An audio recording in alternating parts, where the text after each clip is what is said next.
ये distress call हमको करीब रात को 12 बजे पता लगा कि डिस्ट्रेस एक शिप पापा 305 है एंड हमें लोगों को बचाना है।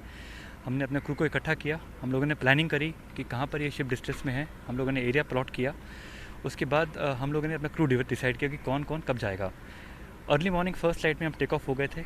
यहाँ पर कंडीशंस काफ़ी सीवियर थी। अराउंड 50 किलोमीटर प्रति घंटा से हवा चल रही थी। जहाज़ को बाहर निकाला हमने कंट्रोल करके एंड हमने कंट्रोल टेक ऑफ किया एंड हम एयरबॉर्न हो गए।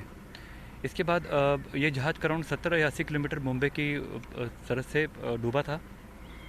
हम पहुँचे वहाँ पर and on the way weather काफ़ी पैक्ड अप था, काफ़ी हैवी रेंस थी, विंड्स काफ़ी स्ट्रॉन्ग थी। हमें डिफ़िकल्टी थी हेलीकॉप्टर चलाने में, बट हमारे ये जज्बा था कि जितने हम लोगों को बचा सकें हम बचाएं।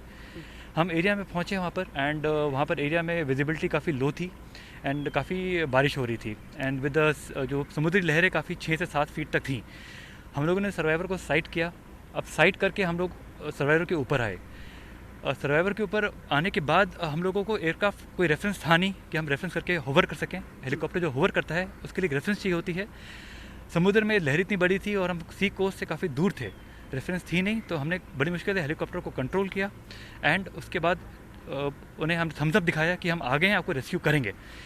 और फिर हमने कंट्रोल करके होवर करके 50 फीट पे अपने ड्राइवर को लोवर किया जो उन्हें ऊपर लेके आए एंड उसे सेफली हमने रिकवर किया। ये टास्क काफ़ी चैलेंजिंग था, ये मिशन काफ़ी चैलेंजिंग था क्योंकि एक तो विजिबिलिटी काफ़ी लो थी, विंड्स काफ़ी स्ट्रॉन्ग थी और बारिश हो रही थी और समुद्री लहरें काफ़ी ऊंची उठ रही थी।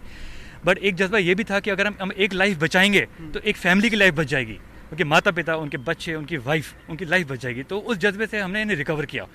हमने अब कहा कि इन्हें सेव करना है तो करना, एंड वी डिड इट।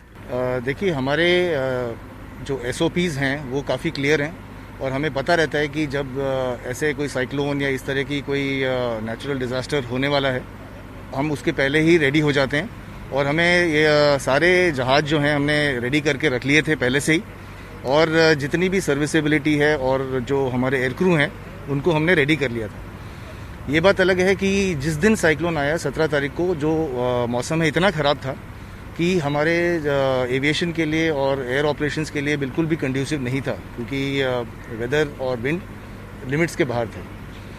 18 मई को सुबह 6:30 बजे से जब थोड़ा सा वेदर इम्प्रूव हुआ, तब से हमारे जो जहाज़ हैं वो निकल पड़े और एरिया में जाके जहाँ पे शिप्स ऑलरेडी थे। ये भी हमारी एक SOP है कि शिप्स के साथ जो हेलीकॉप्टर हैं उनका बहुत अच्छा तालमेल रहता है और वो दोनों ने एक साथ मिलके कई सारे सर्वाइवर्स को बचाया। टोटली हेलीकॉप्टर्स की गिनती करें तो मेरे ख्याल से 39 सर्वाइवर्स को हमने बाय एयर ही रेस्क्यू किया है।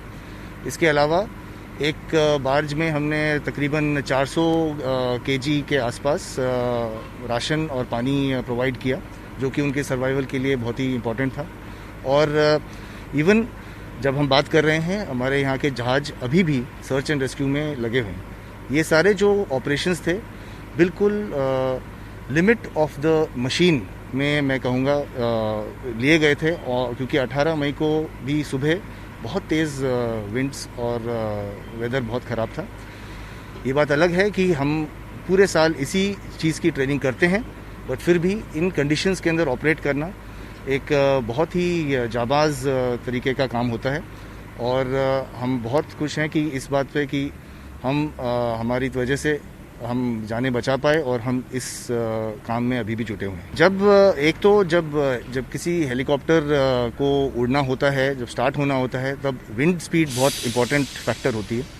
ये विंड स्पीड बिल्कुल मार्जिनल थी और हेलीकॉप्टर का एक एनवेलप बनता है जिसमें वो सेफली ऑपरेट कर सकता है, उस एनवेलप के बिल्कुल मार्जिन में थी। जब हेलीकॉप्टर गए हैं हवा में और एरिया में पहुंचे, वहाँ पे वेदर यहाँ से भी मुंबई से ज़्यादा ख़राब था और वहाँ पे एक सर्वाइवर को ढूंढना और ढूंढ के उसके बाद 5 या 6 मीटर वेव जो चल रही है उसके अंदर हमारे जो डाइवर हैं वो पानी में लोअर किए गए और उन्होंने फिर ऐसे में जाके अपनी जान को भी जोखिम में डालते हुए वो सर्वाइवर को बचाया है। ये जो ऑपरेशंस हैं हमारे लिए सर्च एंड रेस्क्यू एक एविएशन और हेलीकॉप्टर के लिए स्पेशली बहुत एक इम्पॉर्टेंट मिशन है और ये मिशन हम हर 6 महीने में और हर साल काफ़ी प्रैक्टिस करते हैं। तो प्रोसीजर्स जो हैं हमारे बिल्कुल सटीक हैं और जितने भी हमारे जो डाइवर्स हैं वो कहीं ना कहीं काफ़ी, क्योंकि ये पहली बार हमने रेस्क्यू नहीं किया है, हमने ऐसे कंडीशंस देखे हैं, ये कंडीशंस ज़्यादा ख़राब थे, बट ये कंडीशंस के अंदर करना एक हमारी पार्ट ऑफ ट्रेनिंग है और अभी इसीलिए हम ये सक्सेसफुली कर पाए।